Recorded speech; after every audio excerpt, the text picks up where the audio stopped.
Nama saya Shariyah saya agama Hindu. Nama bini saya My name is Suresh Veerapan. I'm a Hindu. My wife's name is Revati and my daughter's name is Divya Darshini. I married Revati in 2004 on the 10th of March. Ours was a love marriage. We went to the Hindu temple, got married according to Hindu tradition by tying the nuptial string. After a year, we had our daughter, Divya Darshini. Their happiness was short-lived. Trouble started as soon as they tried to get a birth certificate for Divya. Revati's given Muslim name, Siti Fatima, and Suresh's Hindu name aroused suspicion. Malaysian law does not recognize a marriage between a Muslim and a non-Muslim unless the non-Muslim partner converts. But in this case, it was Revati who declared that she had followed her husband's faith. The Sharia court ordered her to be detained for 100 days at the Ulu Yam Rehabilitation Center. My heart is torn. After all, she's not a Muslim. She's only Muslim by name, but she has been living as a Hindu. Suresh has not seen his wife or child for almost a month. Revati's Muslim parents, who did not approve of their daughter's liaisons with a Hindu man, had sought a Sharia court order to take custody of their child while their daughter was in detention. I will make her a Muslim child. That's why I took her, to correct her upbringing. After all, her mother has no choice. Her mother cannot leave this religion anyway. Revati was still nursing her child when she was detained. At first, Suresh was allowed to see her, but his visits were subsequently denied. Despite that, Suresh still makes a 3-hour drive from Malacca, hoping that he could persuade the guard to allow him to see Revati. This time, Al Jazeera followed him. I don't have permission. They say I'm a Hindu and I cannot be with a Muslim girl. They say, she's a Muslim, you are a Hindu. How can you prove that she's your wife? The Ulu Yam Islamic Rehabilitation Center is an institution to correct wayward Muslims. According to its website, apostates, religious deviants, and women pregnant with a child of non-Muslim fathers are sent here. Shariyah, na kaadi uluga ellam mukkiyamaana naal irukku ellame unai paatittu irukanga ellame nee aadi solirada na 3 naal help vandichiya amava marundu onnu kudukama irukanga seri okay help vandichirumaiya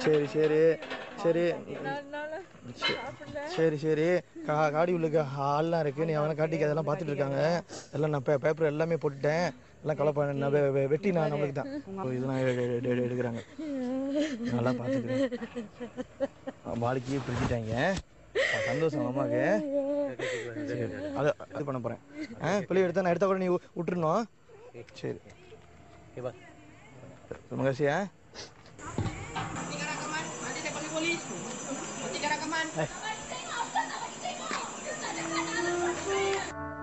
There can be very little doubt, in my view, that the Constitution allows to all persons, including Muslims, freedom of conscience.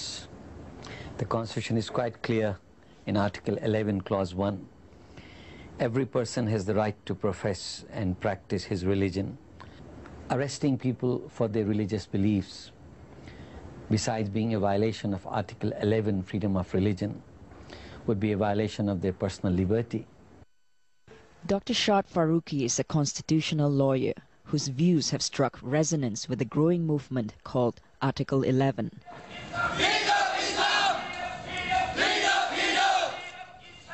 But the government has been careful not to support Article 11 for fear of inflaming Muslim sentiments. Religious advisor Ulama Harusani Zakir defends the laws on apostasy. In the law, Islamic law, there is a part of it for apostasy. And apostasy is for the sentence is death. In Malaysia, we don't have any law for that. We are asking the government to have a law just to prevent people from becoming apostasy. When we say a Malay is a Muslim, that is what in the Constitution. So when we allow all these things, then we finish. The Malays is finished already. I asked for a good decision by the Sharia court, so I can be with my wife and kid like before.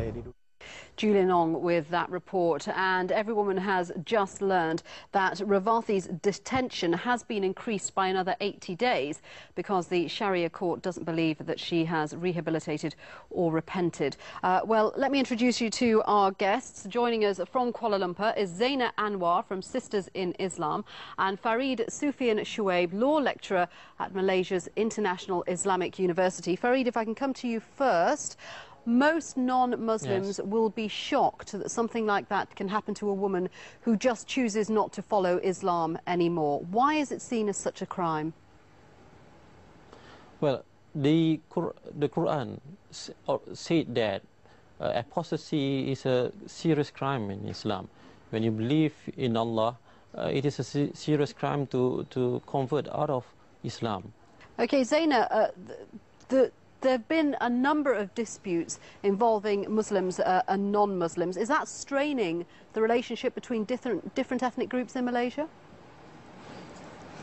Of course it is, and the concern is just not among non-Muslims only. Many Muslims are also shocked at what is happening, and the case of Revathi really clearly shows what happens in real life, human lives, when you force someone to believe when he or she does not believe, and you believe and you feel that it is a crime for a Muslim not to believe.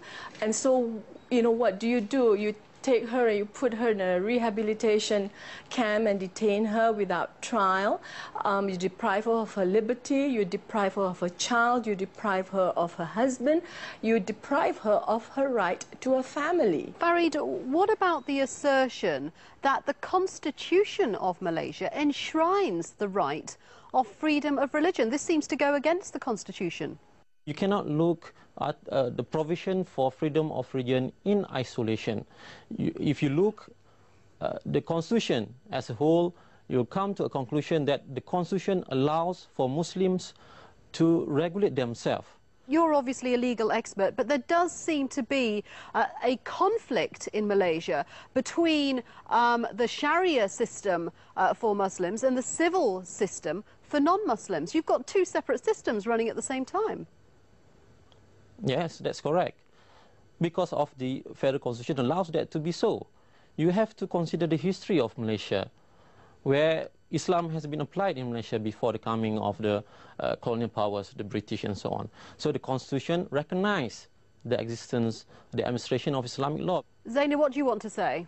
The Constitution is a very finely crafted document to serve the interests, the competing interests of different ethnic groups and religious groups in the country. And so the Constitution recognizes that, the Constitution recognizes that the rights that Islam, the Sharia courts can prevail only on those who profess the religion of Islam. Let me put that to Farid. Yeah. Farid, what do you make of that argument? I think first we need to set the record straight regarding the case in our discussion. The facts are contentious. Is it true that Revathi had been brought up as a non-Muslim? I think the sources that close to the case seem to say otherwise, that she was brought up Muslim. So I leave it at that, because it is contentious. What do you think will be the outcome of the case for Revathi and Suresh? Right. Okay. What I'm saying now is that we have a person who on the face of it is a Muslim. Let the Sharia court determine the status of that person, because on the face of it she is a Muslim and there is no marriage taking place, not according to Islam, not according to the law for non-Muslim, namely Law Reform Marriage and Divorce Act. So let the Sharia court decide on her status. Well, the debate continues, but we do know that a mother and a child have been separated. Farid Sufian Shuaib and Zaina Anwar speaking to us from Kuala Lumpur. Thank you very much for joining us on Every Woman. Now, when we come back, is laughter the best medicine to heal all ills and cross divides? Maysoon Zaid certainly thinks so. We meet the Palestinian comedian after the break.